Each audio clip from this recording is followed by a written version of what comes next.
I have a personal philosophy, but I'm always trying to modify it.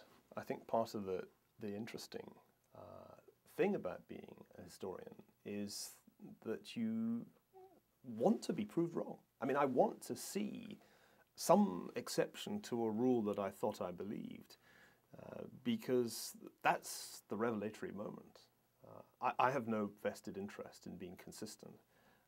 And if I think exactly the same 20 years from now as I think now, the intervening 20 years will have been a disappointment to me. If I felt that my objective was just to verify my philosophy, I would give up tomorrow. It's actually to falsify it. So let's start with what the philosophy is. Now, I was brought up and remain an atheist. But to be brought up an atheist is very different from lapsing from religious faith. I've never had any religious faith. I have, however, a profound belief that as a basis for ethical conduct, the Ten Commandments are pretty good.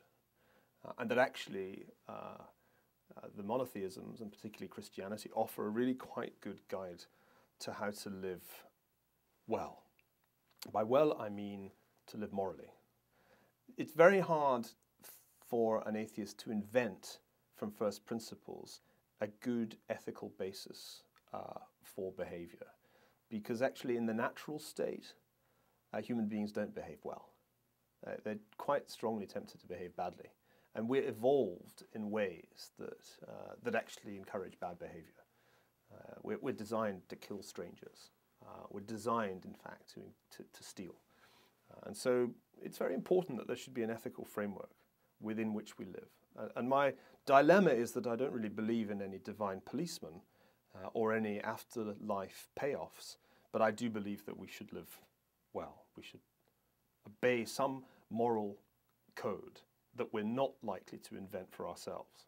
So, beyond that, there are a number of other important things that I believe in. I think I believe in the truth of Darwinian evolution.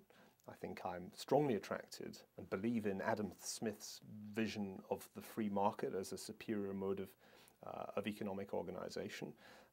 I'm strongly persuaded by chaos theory about the nature of the natural world and the non-linearities that are out there to spoil the Newtonian party. But I still subscribe to Newton's laws of motion. I believe in all of these things, and they're my working assumptions, because, as I said, I'm the son of scientists, but not a scientist myself. I can't challenge much of that. I guess I take it on trust, but it does seem to me to hang together reasonably well, and for an historian it provides enough of a framework to understand the natural world, to enable me to focus on what I am interested in, which is the way that humans behave within that natural world under the constraints that it imposes on them. So those are the things I believe in.